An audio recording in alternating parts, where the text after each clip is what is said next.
ನಮಸ್ತೆ, ನಾನು ಪ್ರವೀಣ್ ಗಡೇಕರ್, ಸಾಧನಾ ಅಕಾಡೆಮಿ ಶಿಕಾರಿಪುರದಿಂದ. ಇವತ್ತಿನ ಕ್ಲಾಸಲ್ಲಿ ಭಾರತದ ಸಂವಿಧಾನದ ಕೆಲವೊಂದಿಷ್ಟು ಕ್ವಶನ್ಸ್ಗಳ ಮೇಲೆ ಅನಲೈಸಿಸ್ ಮಾಡ್ತಾ ಬರೋಣ. 6,80,000ಕ್ಕಿಂತ ಹೆಚ್ಚು ಸಬ್ಸ್ಕ್ರೈಬ್ ಆಗಿರುವಂಥ ನಮ್ಮ ಚಾನಲ್ಗೆ ಯಾರಾದರೂ ಸಬ್ಸ್ಕ್ರೈಬ್ ಆಗದೇ ಇದ್ದರೆ ಇವತ್ತೇ ನಮ್ಮ ಚಾನಲ್ಗೆ ಸಬ್ಸ್ಕ್ರೈಬ್ ಆಗಿ. 1,50,000ಕ್ಕಿಂತ ಹೆಚ್ಚು ಡೌನ್ಲೋಡ್ಸ್ ಆಗಿರುವಂಥ ನಮ್ಮ ಆ್ಯಪನ್ನು ಡೌನ್ಲೋಡ್ ಮಾಡಿಕೊಂಡು ಅಲ್ಲಿರೋ ಫ್ರೀ ಟೆಸ್ಟ್ಗಳನ್ನು ತಗೊಳ್ತಾ ಹೋಗಿ. ಫಸ್ಟ್ ಕ್ವಶನಿಂದ ಸ್ಟಾರ್ಟ್ ಮಾಡೋಣ. ಈ ಕೆಳಗಿನ ಯಾವ ಚುನಾವಣೆಗಳಲ್ಲಿ ನೋಟಾ ಚಲಾಯಿಸಬಹುದು? ನೋಟಾ ಅನ್ನುವಂಥ ಬಟನ್ಗಳನ್ನು ಯಾವ ಎಲೆಕ್ಷನ್ಗಳಲ್ಲಿ ಅದನ್ನು ಚಲಾಯಿಸಬಹುದು ಅಂತ ಪ್ರಶ್ನೆ ಇದೆ. ಅಲ್ಲಿ 4 ಎಲೆಕ್ಷನ್ಗಳನ್ನು ಕೊಟ್ಟಿದ್ದಾರೆ. ಒಂದು ವಿಧಾನಸಭೆಯ ಚುನಾವಣೆ, ಪಂಚಾಯಿತಿಗಳ ಚುನಾವಣೆ, ರಾಜ್ಯಸಭೆಯ ಚುನಾವಣೆ, ವಿಧಾನ ಪರಿಷತ್ನ ಚುನಾವಣೆ. Options 1 and 2, 1, 2, 3, 1, 2, 3, 4. ಸೊ ಇಲ್ಲಿ ನೋಡ್ತಾ ಇದ್ದರೆ ನೋಟಾ ಬಟನ್ ಯಾವ ಎಲೆಕ್ಷನ್ಗಳಲ್ಲಿ ನಾವು ನೋಡಿದ್ದೀವಿ? ವಿಧಾನಸಭೆ ಮತ್ತು ಪಂಚಾಯಿತಿ. ರಾಜ್ಯಸಭೆ ಚುನಾವಣೆ ಮತ್ತು ವಿಧಾನ ಪರಿಷತ್ ಚುನಾವಣೆಯಲ್ಲಿ ನೋಟಾ ಬಟನನ್ನು ಚಲಾಯಿಸೋದಿಲ್ಲ. So correct answer is 1 and 2, ವಿಧಾನಸಭೆ ಆ್ಯಂಡ್ ಪಂಚಾಯಿತಿಗಳ ಚುನಾವಣೆಯಲ್ಲಿ. ಏನಿದು ನೋಟಾ? ಇದು ಹೇಗೆ ಬಂತು? ಅದಕ್ಕಿಂತ ಮುಂಚೆ ಮತದಾನದ ಬಗ್ಗೆ ಒಂದು ಸ್ವಲ್ಪ ನೋಡ್ಕೊಂಬರೋಣ. ಆರ್ಟಿಕಲ್ 326 ವಿಧಿ ಹೇಳುತ್ತೆ ಮತದಾನ ಒಂದು ಕಾನ್ಸ್ಟಿಟ್ಯೂಷನಲ್ ರೈಟ್. ಭಾರತದ ಪ್ರಜೆಗಳಿಗೆ citizens of India after 18 years are eligible to right. Next ಇಲ್ಲಿ ನಮ್ಮಲ್ಲಿ ಎಲೆಕ್ಷನ್ಗಳು ನಡೆಯೋದು 2 ಥರದಲ್ಲಿ. ಒಂದು ಡೈರೆಕ್ಟ್ ಎಲೆಕ್ಷನ್, ಇನ್ನೊಂದು ಇಂಡೈರೆಕ್ಟ್ ಎಲೆಕ್ಷನ್. ಡೈರೆಕ್ಟ್ ಎಲೆಕ್ಷನ್ಸ್ ಅಂದರೆ ಏನು? ಇಲ್ಲಿ ನಾವು MLAಗಳನ್ನು MP ಎಲೆಕ್ಷನ್ಗಳಿಗಿರ್ಬೋದು, ತಾಲೂಕ್ ಪಂಚಾಯಿತಿ, ಜಿಲ್ಲಾ ಪಂಚಾಯಿತಿ, ಗ್ರಾಮ ಪಂಚಾಯಿತಿ ಈ ಎಲೆಕ್ಷನ್ಗಳಲ್ಲಿ ನಾವು ಮಾಡ್ತಾ ಹಾಕ್ತೀವಿ. ಆಮೇಲೆ ಇಲ್ಲಿ ರಿಪ್ರೆಸೆಂಟೇಟಿವ್ಸ್ ಏನಿರ್ತಾರೆ, ಈ MLAs ಆ್ಯಂಡ್ MPಗಳು MLCಗಳನ್ನು, ರಾಜ್ಯಸಭಾ ಮೆಂಬರ್ಗಳನ್ನು ಎಲೆಕ್ಟ್ ಮಾಡ್ತಾರೆ. ಸೊ ಅದು ಇಂಡೈರೆಕ್ಟ್ ಎಲೆಕ್ಷನ್. ಈ ಇಂಡೈರೆಕ್ಟ್ ಎಲೆಕ್ಷನ್ಗಳಲ್ಲಿ ನಮ್ಮ ವಿಧಾನ ಪರಿಷತ್ ಸದಸ್ಯರಿರ್ಬೋದು, ರಾಜ್ಯಸಭೆಯ ಮೆಂಬರ್ಸ್ಗಳಿರ್ಬೋದು, ಉಪರಾಷ್ಟ್ರಪತಿಗಳು, ರಾಷ್ಟ್ರಪತಿಗಳು, ಇವರೆಲ್ಲರ ಎಲೆಕ್ಷನ್ಗಳು ಇಂಡೈರೆಕ್ಟ್ ಎಲೆಕ್ಷನ್ ಆಗುತ್ತೆ. ಸೊ ನೆಕ್ಸ್ಟ್ ಇಲ್ಲಿ ನಾವು ಮತದಾನ ಮಾಡುವಂಥ ಸಂದರ್ಭದಲ್ಲಿ ಮತದಾನದಲ್ಲಿ ಇರ್ತಕ್ಕಂಥ ಅಭ್ಯರ್ಥಿಗಳು, ಈ ಕಣಕ್ಕಿಳಿದಿರ್ತಕ್ಕಂಥ ಅಭ್ಯರ್ಥಿಗಳಲ್ಲಿ ನಾನು ವೋಟ್ ಹಾಕುವ ಇಚ್ಛೆ ಇಲ್ಲದಿದ್ದಲ್ಲಿ ಮೊದಲೇನಿತ್ತು, ರೂಲ್ 49O ಫಾರ್ಮನ್ನು ಬಳಸಿ the conduct of election rules 1961 ಮತದಾರನು ತನ್ನ ಮತ ಚಲಾಯಿಸದಿರಲು ನಿರ್ಧರಿಸಿ, if he is not willing to vote, ಯಾರಿಗೂ ನಾನು ಇಲ್ಲಿರೋ ಅಭ್ಯರ್ಥಿಗಳಿಗೆ ನನಗೆ ಇಚ್ಛೆ ಇಲ್ಲ, ನಾನು ವೋಟ್ ಹಾಕಲ್ಲ ಅನ್ನುವಂಥ ಸಂದರ್ಭದಲ್ಲಿ ಅದನ್ನು ದಾಖಲಿಸಲು ಅನುಸರಿಸಬೇಕಾದ ಕಾರ್ಯವಿಧಾನ ರೂಲ್ 49O. ಈ ರೂಲ್ 49O ಫಾರ್ಮ್ ಕೊಟ್ಟಾಗ as per the election commission ನಾನು ವೋಟ್ ಹಾಕಿದಾಗೆ, ಬಟ್ ನನ್ನ ಮತ ಯಾರಿಗೂ ಇರಲ್ಲ. ಇನ್ ದ ಬ್ರಾಡರ್ ಸೆನ್ಸ್ ಅದರ ಮೀನಿಂಗ್ ನನ್ ಆಫ್ ದ ಅಬೋ ಅಂತ. ಸೊ ಈ ರೂಲ್ 49 ಎಲೆಕ್ಷನ್ ಕಮಿಷನ್ ರಿಫಾರ್ಮ್ಸ್ ಮಾಡ್ತಾ ಬಂದಾಗ ನೋಟಾ ಬಟನ್ನ ತರುತ್ತೆ, ನನ್ ಆಫ್ ದ ಅಬೋ. ಭಾರತದಲ್ಲಿ ಮೊದಲು ನೋಟಾ ಬಟನನ್ನು 2009 ಬಳಸಲಾಗಿತ್ತು. ಅಂದರೆ 2009 ನಂತರದ ಎಲೆಕ್ಷನ್ಗಳಲ್ಲಿ ನೋಟಾ ಬಟನ್ ತರ್ತಾರೆ. ಸೊ ಇದು ಮೊದಲು ಎಲ್ಲಿ ಬಂತು ಅಂದರೆ 1976 ನೆವಡಾ ರಾಜ್ಯವು, ಯುನೈಟೆಡ್ ಸ್ಟೇಟ್ಸ್ನ ನೆವಡಾ ರಾಜ್ಯವು ನನ್ ಆಫ್ ದ ಅಬೋ ಬಟನನ್ನು ಬಳಸಿತ್ತು. ಸೊ ಈ none of the above button ಡಿಸೈನನ್ನು National Institute of Design Ahmedabad ಅವರು ಮಾಡಿಕೊಟ್ಟಿರ್ತಾರೆ. 2014 ಎಲೆಕ್ಷನ್ ಕಮಿಷನ್ ಅವರು, ಭಾರತದ ಇಂಡಿಯನ್ ಎಲೆಕ್ಷನ್ ಕಮಿಷನ್ ಅವರು ನೋಟಾ ಬಟನ್ ರಾಜ್ಯಸಭಾ ಎಲೆಕ್ಷನ್ಗಳಲ್ಲಿ ಇಂಟ್ರೊಡ್ಯೂಸ್ ಮಾಡಿರ್ತಾರೆ 2014 ಎಲೆಕ್ಷನ್ಸ್ಗಳಲ್ಲಿ. ಆಮೇಲೆ ಏನಾಗುತ್ತೆ, ಶೈಲೇಶ್ ಮನುಭಾಯ್ ಪರ್ಮಾರ್ ಮತ್ತು ಎಲೆಕ್ಷನ್ ಕಮಿಷನ್ ವರ್ಸಸ್ ಒಂದು ಕೇಸ್ 2018 ಫೈಲ್ ಆಗುತ್ತೆ. ಯಾಕೆ ಕೇಸ್ ಹಾಕ್ತಾರೆ ಅಂದರೆ, ಈ ನೋಟಾ ಬಟನ್ ರಾಜ್ಯಸಭೆ ಅಂದರೆ ಇಂಡೈರೆಕ್ಟ್ ಎಲೆಕ್ಷನ್ಗಳಲ್ಲಿ ನೋಟಾ ಬಟನ್ ಹಾಕೋದ್ರಿಂದ ಪಕ್ಷದಲ್ಲಿರೋ ಆಂತರಿಕ ಬಿಕ್ಕಟ್ಟಾಗಿರ್ಬೋದು ಅಥವಾ ಪಕ್ಷಕ್ಕೆ ಮುಜುಗರ ತರ್ತಕ್ಕಂಥ ಸಂದರ್ಭಗಳು ಬರ್ಬೋದು. ಆದ್ದರಿಂದ ಇಂಡೈರೆಕ್ಟ್ ಎಲೆಕ್ಷನ್ಗಳಲ್ಲಿ ನೋಟಾ ಬಟನನ್ನು ತೆಗೆಯಿರಿ ಅಂತ ಅವ್ರ ಕೇಸ್ ಆಗುತ್ತೆ. ಸೊ ಅದರ ಪ್ರಕಾರ ನೋಟಾ ಬಟನನ್ನು ನೇರ ಚುನಾವಣೆಗಳಿಗೆ ಮಾತ್ರ ಒದಗಿಸಬೇಕು ಎಂದು ಸುಪ್ರೀಂ ಕೋರ್ಟ್ ತೀರ್ಪು ಕೊಡುತ್ತೆ. ಸೊ ಫ್ರಮ್ ದ್ಯಾಟ್ 2018 ನಂತರದಲ್ಲಿ ರಾಜ್ಯಸಭೆಯಲ್ಲಿ ಏನು 2014 ನೋಟಾ ಬಟನ್ ಇಂಟ್ರೊಡ್ಯೂಸ್ ಆಗಿತ್ತೋ ಅದು ಕೂಡ ಎಲಿಮಿನೇಟ್ ಆಗುತ್ತೆ. Next coming to the another question, ಭಾರತೀಯ ಸಂವಿಧಾನದ ಪ್ರಸ್ತಾವನೆಗೆ ಸಂಬಂಧಿಸಿದಂತೆ ಈ ಕೆಳಗಿನ ಯಾವ ಹೇಳಿಕೆಗಳು ಸರಿಯಾಗಿವೆ ಅಥವಾ ಸರಿಯಾಗಿದೆ? ಆಪ್ಷನ್ಸ್ ಅದೇ ಸೇಮ್ 1 and 2, 2 and 3, 1, 2, 3. ಸೊ ಏನು ಸ್ಟೇಟ್ಮೆಂಟ್ಸ್ಗಳು? ಉದ್ದೇಶಗಳ ನಿರ್ಣಯವು ಪ್ರಸ್ತಾವನೆಗೆ ಆಧಾರವಾಗಿದೆ ಅಂತ ಹೇಳ್ತಾರೆ. ನೆಕ್ಸ್ಟ್, ಪ್ರಸ್ತಾವನೆಯನ್ನು ಒಮ್ಮೆ ಮಾತ್ರ ತಿದ್ದುಪಡಿ ಮಾಡಲಾಗಿದೆ. ಕೇಶವಾನಂದ ಭಾರತಿ ಪ್ರಕರಣದಲ್ಲಿ, ಅಂದರೆ 1973 ಕೇಶವಾನಂದ ಭಾರತಿ ಪ್ರಕರಣದಲ್ಲಿ ಭಾರತದ ಸರ್ವೋಚ್ಚ ನ್ಯಾಯಾಲಯವು ಪ್ರಸ್ತಾವನೆ ಸಂವಿಧಾನದ ಒಂದು ಭಾಗವೆಂದು ಘೋಷಿಸಿತು. ಸೊ ಈ ಸ್ಟೇಟ್ಮೆಂಟ್ಸ್ಗಳನ್ನು ಅನಲೈಸಿಸ್ ಮಾಡೋದಾದರೆ these 3 statements are correct. Next, what is ನಮ್ಮ ಪಿರಾಂಬಲ್ ಬಗ್ಗೆ ಒಂದ್ಸರಿ ನೋಡ್ಕೊಂಡು ಬಂದ್ಬಿಡೋಣ. ಇದು ನಮ್ಮ ಭಾರತದ ಸಂವಿಧಾನದಲ್ಲಿರತಕ್ಕಂಥ ಒಂದು ಪಿರಾಂಬಲ್, ಪುಟ ಅಂತೀವಿ. ಸೊ ಒಂದ್ಸರಿ ಪಿರಾಂಬಲನ್ನು ನಾನು ಕನ್ನಡದಲ್ಲಿ ಓದ್ಬಿಡ್ತೀನಿ, ಭಾರತದ ಜನರಾದ ನಾವು, we the people of India, ಒಂದು ಸಾರ್ವಭೌಮ, ಸಮಾಜವಾದಿ, ಜಾತ್ಯತೀತ, ಪ್ರಜಾಸತ್ತಾತ್ಮಕ ಗಣರಾಜ್ಯವಾಗಿ ಪರಿವರ್ತಿಸಲು ಮತ್ತು ಎಲ್ಲ ಪೌರರಿಗೂ, ಆಲ್ ಸಿಟಿಜನ್ಸ್ಗೆ ನ್ಯಾಯ, ಯಾವು social, economic, political. Next liberty ಅಂದರೆ ವಿಚಾರ, ಅಭಿವ್ಯಕ್ತಿ, ನಂಬಿಕೆ ಮತ್ತು ಆರಾಧನೆ. ಸಮಾನತೆ ಅಂದರೆ ಸ್ಥಾನಮಾನ ಅಥವಾ ಅವಕಾಶಗಳು ಇವುಗಳನ್ನು ದೊರಕಿಸಲು ವ್ಯಕ್ತಿಯ ಗೌರವ ಆ್ಯಂಡ್ ರಾಷ್ಟ್ರೀಯ ಏಕತೆ, ಯುನಿಟಿ ಆ್ಯಂಡ್ ಇಂಟಿಗ್ರಿಟಿ, ಸಮಗ್ರತೆ ರಕ್ಷಿಸುವ ಫ್ಯಾಟರ್ನಿಟಿ, ಭ್ರಾತೃತ್ವ ಮನೋಭಾವನೆಯನ್ನು ಮೂಡಿಸಲು ದೃಢ ಸಂಕಲ್ಪ ಮಾಡಿ ಸಂವಿಧಾನವನ್ನು ನವೆಂಬರ್ 26, 1949 ಅಂಗೀಕರಿಸಿ ನಮಗೆ ನಾವೇ ಅರ್ಪಿಸಿಕೊಂಡಿರ್ತೇವೆ. We adopt to our self, we enact and adopt to our self ಅಂತ ಈ ನಮ್ಮ ಪ್ರಿಯಾಂಬಲ್ ಹೇಳುತ್ತೆ. ಹಾಗಿದ್ರೆ ಈ ಪ್ರಿಯಾಂಬಲ್ ಬಗ್ಗೆ ಒಂದು ಸ್ವಲ್ಪ ಬೇಸಿಕ್ ನೋಡ್ಕೊಂಬರೋದಾದರೆ, ಡಿಸೆಂಬರ್ 13, 1946 ಜವಾಹರ್ಲಾಲ್ ನೆಹರು ಅವರು ಅಬ್ಜೆಕ್ಟಿವ್ ರೆಸಲ್ಯೂಷನ್ ಮೂವ್ ಮಾಡ್ತಾರೆ. ಅಂದರೆ ಉದ್ದೇಶಗಳ ನಿರ್ಣಯವು. ಇದು ಪ್ರಸ್ತಾವನೆಗೆ ಒಂದು ಬೇಸ್ ಆಗುತ್ತೆ, ಪ್ರಸ್ತಾವನೆಗೆ ಒಂದು ಆಧಾರವಾಗುತ್ತೆ. ಆಮೇಲೆ ಏನಾಗುತ್ತೆ, ಪ್ರಸ್ತಾವನೆಯನ್ನು ಒಮ್ಮೆ ಮಾತ್ರ ತಿದ್ದುಪಡಿ ಮಾಡಲಾಗಿದೆ. ಹೌದು, 42ನೇ ಅಮೆಂಡ್ಮೆಂಟ್ 1976. ಈ 42nd ಅಮೆಂಡ್ಮೆಂಟ್ 1976 ಇದು ನಮ್ಮ ಭಾರತ ಸಂವಿಧಾನದ ಮಿನಿ ಸಂವಿಧಾನ ಅಂತಾರೆ. ಭಾರತದ ಸಂವಿಧಾನಕ್ಕೆ ಇದೊಂದು ಮಿನಿ ಸಂವಿಧಾನ ಆಗುತ್ತೆ. It is 42nd amendment. ಸಮಾಜವಾದಿ, ಸರ್ವಧರ್ಮ ಹಾಗೂ ಅಖಂಡತೆ ಅನ್ನುವಂಥ ವರ್ಡ್ಸ್ಗಳನ್ನು ಇಂಟಿಗ್ರೇಟ್ ಮಾಡ್ತೀವಿ, ಸೇರಿಸ್ತೀವಿ. Socialism, secularism and integrity, these words ನಾವು ನಮ್ಮ ಸಂವಿಧಾನದಲ್ಲಿ ಸೇರಿಸ್ತೀವಿ. ಹಾಗೆ ಈ ಸಂವಿಧಾನದಲ್ಲಿ ಸೇರಿಸಿದ ಮೇಲೆ ಹೊಸ ಸಂವಿಧಾನ ಅಂದರೆ ಈ newly amended constitution, after 42nd amendment ಆದಮೇಲೆ ಬಂದಿರೋಂಥ ಕಾನ್ಸ್ಟಿಟ್ಯೂಷನ್, ಅದು ಜನವರಿ 3, 1977 ಜಾರಿಗೆ ಬರುತ್ತೆ.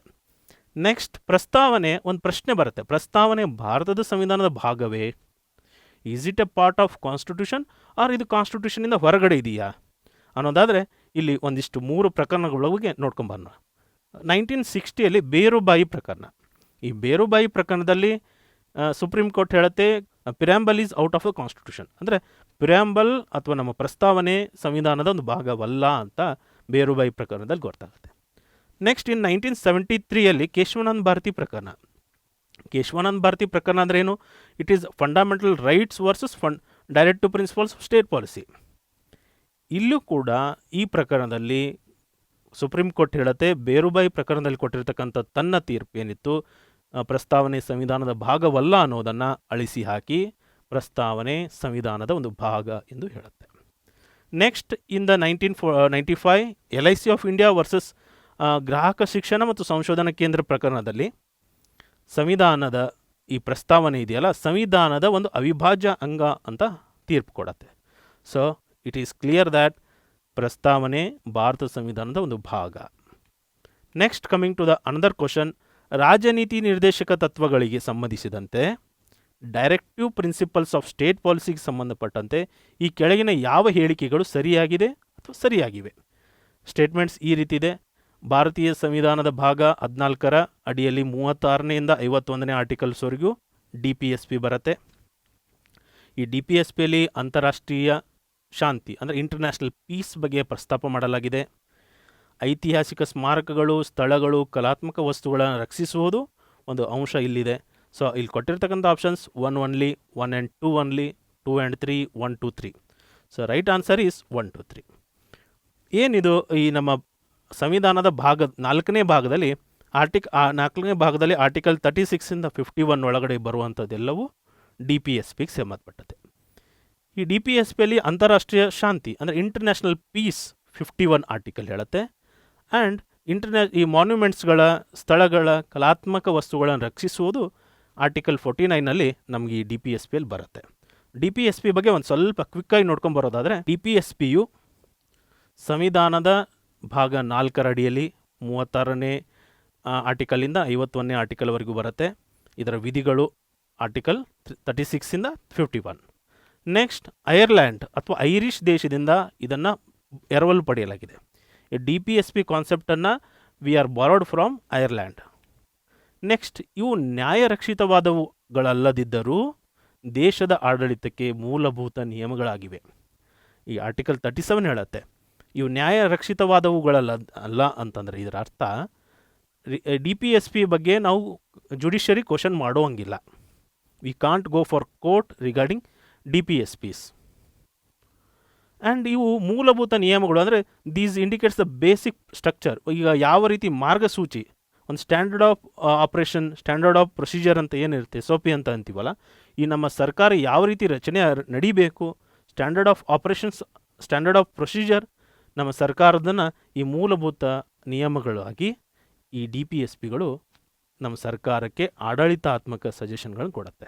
ಅಂದರೆ ಆಡಳಿತಾತ್ಮಕವಾಗಿ ಇವುಗಳು ನಮಗೆ ನಿಯಮಗಳಾಗಿವೆ. ನೆಕ್ಸ್ಟ್, ಈ DPSP ರಾಜ್ಯ ನಿರ್ದೇಶಕ ತತ್ವಗಳನ್ನು ನಾವು ಕ್ಲಾಸಿಫೈ ಮಾಡೋದಾದರೆ ಸಮಾಜವಾದಿ ತತ್ವಗಳು, ಗಾಂಧಿ ತತ್ವಗಳು, ಉದಾರತ ತತ್ವಗಳು. ಸಮಾಜವಾದಿ ತತ್ವಗಳೆಂದರೆ ಏನು? ಈ ಲೇಬರ್ಸ್ಗಳಿಗೆ ಇರುವಂಥ ಪೇಮೆಂಟ್ಗಳಿರ್ಬೋದು, ಅಥವಾ ಈ ಲೇಬರ್ಸ್ಗಳನ್ನು ಮ್ಯಾನೇಜ್ಮೆಂಟಲ್ಲಿ ಇನ್ಕ್ಲೂಡ್ ಮಾಡ್ಕೊಳ್ಳೋಂಥದ್ದಾಗಿರ್ಬೋದು, ಅವರಿಗೆ ಬೇಕಾಗಿರ್ತಕ್ಕಂಥ ರಕ್ಷಣೆ ಇರ್ಬೋದು, ಸೋಷಿಯಲಿ ಏನೇನು ಬೇಕು ಆ ತತ್ವಗಳನ್ನು ಇಲ್ಲಿ DPSPಯ ಕೆಲವೊಂದು ಆರ್ಟಿಕಲ್ಸ್ಗಳಲ್ಲಿ ಬರುತ್ತೆ. ಗಾಂಧಿಯ ತತ್ವಗಳಂದರೆ ಪಂಚಾಯಿತಿಗಳ ರಚನೆ ಇರ್ಬೋದು, DPSPಯಲ್ಲಿ ಬರ್ತಕ್ಕಂಥದ್ದು. ಉದಾರತ ತತ್ವಗಳಂದರೆ ಈ ಬ್ರಾಡರ್ ಸೆನ್ಸಲ್ಲಿ ಇಂಟರ್ನ್ಯಾಷನಲ್ ಪೀಸ್ ಬಗ್ಗೆ ಇರ್ಬೋದು, ಅಥವಾ ನಮ್ಮ ದೇಶದ ಕೆಲವೊಂದಿಷ್ಟು ಮಾನ್ಯುಮೆಂಟ್ಸ್ಗಳು, ಪ್ಲೇಸ್ಗಳ ಪ್ರೊಟೆಕ್ಷನ್ಗಳಿರ್ಬೋದು, ಈ ವೈಲ್ಡ್ ಲೈಫು, ವನ್ಯಜೀವಿಗಳು, ಅರಣ್ಯಗಳ ಸಂರಕ್ಷಣೆಗಳ ಬಗ್ಗೆ ಎಲ್ಲ ಈ ರಾಜ್ಯ ನಿರ್ದೇಶಕ ತತ್ವಗಳಲ್ಲಿ ನಾವು ಕ್ಲಾಸಿಫೈ ಮಾಡ್ಬೋದಾಗಿದೆ. ಸೊ ನೆಕ್ಸ್ಟ್ ಕ್ವಶನಿಂದ ಇದು ಇನ್ನೂ ಕೆಲವೊಂದಿಷ್ಟು ಆರ್ಟಿಕಲ್ಸ್ ಬಗ್ಗೆ ಸ್ಟಡಿ ಮಾಡೋಣ. ಸಾರ್ವಜನಿಕ ಸೇವೆಗಳಲ್ಲಿ ನ್ಯಾಯಾಂಗವನ್ನು ಕಾರ್ಯಾಂಗದಿಂದ ಬೇರ್ಪಡಿಸುವ ವಿಧಿ ಯಾವುದು? ಜುಡಿಷರಿಯಿಂದ ಎಕ್ಸಿಕ್ಯೂಟಿವ್ ಪವರ್ಸ್ಗಳನ್ನು ಬೈಫರ್ಕೇಟ್ ಮಾಡ್ತಕ್ಕಂಥ ಆರ್ಟಿಕಲ್ ಯಾವುದು ಅಂತ ಕೇಳಿದ್ದಾರೆ. ಸೊ ಆಪ್ಷನ್ಸ್ ಇರೋದು 40, article 44, 48, article 50. So correct answer is article 50. ಇಲ್ಲಿ ಜುಡಿಷಿಯರಿ ಪವರ್ಸ್ಗಳನ್ನು ಎಕ್ಸಿಕ್ಯೂಟಿವ್ ಪವರ್ಸ್ಗಳಿಂದ ಡಿಫ್ರೆನ್ಷಿಯೇಟ್ ಮಾಡುತ್ತೆ ಈ ಆರ್ಟಿಕಲ್ 50. ಸೊ ಉಳಿದಿರೋ ಆರ್ಟಿಕಲ್ಸ್ ಬಗ್ಗೆ ಕ್ವಿಕ್ಕಾಗಿ ನೋಡೋದಾದರೆ ಆರ್ಟಿಕಲ್ 40 ಈ ಸಂವಿಧಾನದ ಆರ್ಟಿಕಲ್ 50 ನಮ್ಮ ಗಾಂಧಿಯನ್ ತತ್ವಗಳಾಗಿರ್ತಕ್ಕಂಥದ್ದು ಪಂಚಾಯಿತಿಗಳ ಸ್ಥಾಪನೆಗಳ ಬಗ್ಗೆ ಈ ಆರ್ಟಿಕಲ್ 40 ಹೇಳುತ್ತೆ. ಆರ್ಟಿಕಲ್ 44 ಏಕರೂಪ ನಾಗರಿಕತೆ, ಏಕರೂಪ ನಾಗರಿಕ ಸಂಹಿತೆ ಅಂದರೆ uniform civil code. And article 45 6 ವರ್ಷದ ಒಳಗಿನ ಮಕ್ಕಳಿಗೆ ಪೂರ್ವ ಪ್ರಾಥಮಿಕ ಶಿಕ್ಷಣ ನೀಡಬೇಕು ಅಂತ. ಮೊದಲೇನಾಯಿತು, ರೈಟ್ ಟು ಎಜುಕೇಷನ್ ಬರೋಕ್ಕಿಂತ ಮುಂಚೆ, ಈ ಎಜುಕೇಷನ್ ಫಂಡಮೆಂಟಲ್ ರೈಟ್ಸಿಗೆ ಹೋಗೋಕ್ಕಿಂತ ಮುಂಚೆ ಈ 6ರಿಂದ 14 ವರ್ಷದ ಮಕ್ಕಳಿಗೆ ಕಡ್ಡಾಯವಾಗಿ ಶಿಕ್ಷಣ ಕೊಡಬೇಕು ಅನ್ನೋದು ಈ ನಮ್ಮ DPSPಯಲ್ಲಿತ್ತು. ಈಗ ಪ್ರಸ್ತುತ ಅದೇನಾಗಿದೆ ಅಂದರೆ ಆರ್ಟಿಕಲ್ 21A ಬಂದಿದೆ. ಈಗ 6 ವರ್ಷದ ಒಳಗಿನ ಮಕ್ಕಳಿಗೆ ಪೂರ್ವ ಪ್ರಾಥಮಿಕ ಶಿಕ್ಷಣಗಳನ್ನು ಕೊಡುವಂಥದ್ದು ಈ DPSPಯಲ್ಲಿದೆ. Next article 48. ಆರ್ಟಿಕಲ್ 48 ಏನು ಹೇಳುತ್ತೆ? ಕೃಷಿ, ಪಶುಸಂಗೋಪನೆ ಗಳ ಬಗ್ಗೆ ಇಲ್ಲಿ ಹೇಳುತ್ತೆ. ಈ ಆರ್ಟಿಕಲ್ 48ಅಲ್ಲಿ ಇನ್ನೂ ಒಂದು ಸ್ವಲ್ಪ ಡೀಪಾಗಿ ಹೋಗೋದಾದರೆ ಗೋ ಹತ್ಯೆ ನಿಷೇಧ ಬಗ್ಗೆಯೂ ಕೂಡ ಇಲ್ಲಿ ಪ್ರಸ್ತಾಪವಾಗಿದೆ. Next coming to the another question, ಈ ಕೆಳಗಿನ ಯಾವ ರಾಜ್ಯವು ದೀರ್ಘಕಾಲದವರೆಗೆ ರಾಷ್ಟ್ರಾಧ್ಯಕ್ಷರ ಆಡಳಿತದಲ್ಲಿತ್ತು? ಅಂದರೆ which of the following states president ರೂಲ್ಗಳಿಗೆ ಒಳಪಟ್ಟಿತ್ತು? ಅಂದರೆ state emergency: West Bengal, Punjab, Arunachal Pradesh, Kerala. So right answer is Punjab. ಏನಿದು president rule or state emergency ಅಂತಂದರೆ, ಪ್ರೆಸಿಡೆಂಟ್ ರೂಲನ್ನು ಸ್ಟೇಟ್ ಎಮರ್ಜೆನ್ಸಿ ಅಂತ ಕರಿತೀವಿ. ಇದು ಆರ್ಟಿಕಲ್ 356 ಬರುತ್ತೆ. ರಾಜ್ಯದಲ್ಲಿ ಸಂವಿಧಾನಿಕ ವ್ಯವಸ್ಥೆ ಕುಸಿದಾಗ, ಅಂದರೆ failure of constitutional machinery in state, ರಾಜ್ಯಪಾಲರ ಶಿಫಾರಸಿನ ಮೇರೆಗೆ ರಾಷ್ಟ್ರಪತಿಯು ಘೋಷಿಸಿ ರಾಜ್ಯದ ಕಾರ್ಯಾಂಗೀಯ ಅಧಿಕಾರಗಳು, ಅಂದರೆ executive powers of a state ತಮ್ಮ ವಶಕ್ಕೆ ಉಸ್ತುವಾರಿ ವಹಿಸಿಕೊಳ್ಳುವುದರಿಂದ ಇದು ರಾಷ್ಟ್ರಪತಿ ಆಡಳಿತ ಎನ್ನುವರು. ಇದು ರಾಷ್ಟ್ರಪತಿ ಆಡಳಿತ ಯಾವಾಗ ಬರೋಕ್ಕೆ ಸಾಧ್ಯ ಇರುತ್ತೆ? ಒಂದು ಸಮ್ಮಿಶ್ರ ಸರ್ಕಾರ ಬಿದ್ದಾಗ. ಇನ್ ಕೇಸ್ ಏನಾದರೂ ಸ್ಟೇಟಲ್ಲಿ ಅಲೈನ್ಸ್ ಗೌರ್ಮೆಂಟ್ ಫಾರ್ಮ್ ಆಗಿ ಸಮ್ಮಿಶ್ರ ಸರ್ಕಾರ ಬಿದ್ದಾಗ ರಾಷ್ಟ್ರಪತಿ ಆಡಳಿತ ಬರ್ಬೋದು. ಬಹುಮತ ಕುಸಿದಾಗ ಇರ್ಬೋದು, ಅಥವಾ ಅಸೆಂಬ್ಲಿ ಚುನಾವಣೆ ನಡೆಸಲು ಸಾಧ್ಯವಾಗದೇ ಇದ್ದರೆ ರಾಷ್ಟ್ರಪತಿ ಆಡಳಿತ ಬರುತ್ತೆ. ಆರ್ಟಿಕಲ್ 356 ಸಂಬಂಧಿಸಿದಂತೆ ಕೆಲವೊಂದಿಷ್ಟು ಕಮಿಷನ್ಗಳಿದೆ, ನೋಡ್ಕೊಂಬರೋಣ. ರಾಜಾ ಮನ್ನಾರ್ ಸಮಿತಿ ಹೇಳುತ್ತೆ 1971ರಲ್ಲಿ ಭಾರತದ ಸಂವಿಧಾನದಿಂದ ಆರ್ಟಿಕಲ್ 356 ಆ್ಯಂಡ್ 357 ತೆಗೆದುಹಾಕಲು. ನೆಕ್ಸ್ಟ್ ಸರ್ಕಾರಿಯ ಆಯೋಗ 1988ಅಲ್ಲಿ, ಇದು 1983 ಫಾರ್ಮ್ ಆಗುತ್ತೆ. 1988 ತನ್ನ ವರದಿಯಲ್ಲಿ ಕೊಡುತ್ತೆ. ವರದಿಯಲ್ಲಿ ಸುಮಾರು ಅಂಶಗಳನ್ನು ಕೂಡಿದೆ. ಇದು ಆ್ಯಕ್ಚುಲಿ ಈ ಸರ್ಕಾರಿ ಆಯೋಗದ ಇಂಟೆನ್ಷನ್ ಇರೋದು ರಾಜ್ಯ ಮತ್ತು ಕೇಂದ್ರ ಸರ್ಕಾರಗಳ ನಡುವಿನ ಸಂಬಂಧದ ಬಗ್ಗೆ ಇದರ ಮೇನ್ ಟಾರ್ಗೆಟ್ ಆಗಿದ್ದರೂ ಕೂಡ ಅದರ ಜೊತೆ ಕೆಲವೊಂದಿಷ್ಟು ಅಂಶಗಳನ್ನು ಕೊಡುತ್ತೆ. ಅದರಲ್ಲಿ ಒಂದು ಅಂಶ, ಈ ರಾಜ್ಯದಲ್ಲಿ ಸಂವಿಧಾನಿಕ ವ್ಯವಸ್ಥೆ ವೈಫಲ್ಯವನ್ನು ಪುನಃಸ್ಥಾಪಿಸೋದು ಅನಿವಾರ್ಯವಾದಾಗ ರಾಷ್ಟ್ರಾಧ್ಯಕ್ಷರ ಆಡಳಿತ ಹೇರಬಹುದು ಅಂತ. ನಮ್ಮ ಕರ್ನಾಟಕದಲ್ಲಿ 1989ರಲ್ಲಿ ಜನತಾ ಪರಿವಾರದಿಂದ ಎಸ್.ಆರ್. ಬೊಮ್ಮಾಯಿ ಅವರು ಮುಖ್ಯಮಂತ್ರಿಗಳಾಗಿರ್ತಾರೆ. ಎಸ್.ಆರ್. ಬೊಮ್ಮಾಯಿ ಪ್ರಕರಣದಲ್ಲಿ ಏನಾಗುತ್ತೆ ಅಂದರೆ, ರಾಜ್ಯದಲ್ಲಿ ರಾಜ್ಯಪಾಲರಾಗಿ ಪಿ ವೆಂಕಟಸುಬ್ಬಯ್ಯ ಅವರು ಇರ್ತಾರೆ. ಪ್ರೆಸಿಡೆಂಟ್ ಆಗಿ ರಾಷ್ಟ್ರಾಧ್ಯಕ್ಷರು ರಾಮಸ್ವಾಮಿ ವೆಂಕಟರಮಣ ಅವರು ಇರ್ತಾರೆ. ಸೊ ಎಸ್.ಆರ್. ಬೊಮ್ಮಾಯಿ ಸರ್ಕಾರದ ಒಬ್ಬ MLA, KR ಮೊಳಕೇರಿ ಅವರು ಅವರ ಜೊತೆ 19 MLAಗಳ ಸಿಗ್ನೇಚರ್ ಮಾಡಿಸಿಕೊಂಡು ಒಂದು ರಿಪೋರ್ಟನ್ನು ರಾಜ್ಯಪಾಲರ ಹತ್ರ ಹೋಗ್ತಾರೆ. ಎಸ್.ಆರ್. ಬೊಮ್ಮಾಯಿ ಸರ್ಕಾರಕ್ಕೆ ಮೆಜಾರಿಟಿ ಇಲ್ಲ ಅಂತ.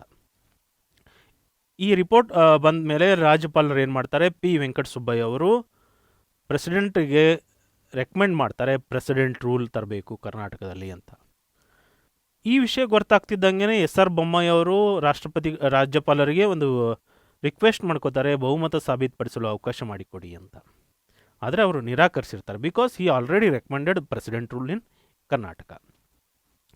ಅವಾಗ ಏನಾಗುತ್ತೆ, ಎಸ್.ಆರ್. ಬೊಮ್ಮಾಯಿ ಅವರು ನಮ್ಮ ಹೈಕೋರ್ಟಿಗೆ ಹೋಗ್ತಾರೆ. ಹೈಕೋರ್ಟಲ್ಲಿ ಕೇಸ್ ಫೇಲ್ ಆಗುತ್ತೆ. ಈ ರಿಟ್ ಹೈಕೋರ್ಟಲ್ಲಿ ಫೇಲ್ ಆಗ್ತಿದ್ದಂಗೆ ಎಸ್.ಆರ್. ಬೊಮ್ಮಾಯಿ ಅವರು ಸುಪ್ರೀಂ ಕೋರ್ಟಿಗೆ ಹೋಗ್ತಾರೆ. ಈ ಸುಪ್ರೀಂ ಕೋರ್ಟಲ್ಲಿ ಒಂದು ಮಹತ್ವದ ತೀರ್ಪು ಬರುತ್ತೆ. That is supreme court judgement ರಾಷ್ಟ್ರಪತಿಯ ಆಡಳಿತವನ್ನು ಅನಿಯಂತ್ರಿತವಾಗಿ ಹೇರುವುದನ್ನು ನಿರ್ಬಂಧಿಸಿದೆ. 1994ರಲ್ಲಿ ಸುಪ್ರೀಂ ಕೋರ್ಟಿಂದ ಜಡ್ಜ್ಮೆಂಟ್ ಬರುತ್ತೆ. ಜುಡಿಷಿಯರಿ ರಿವ್ಯೂಗೂ ಅವಕಾಶ ಇರುತ್ತೆ.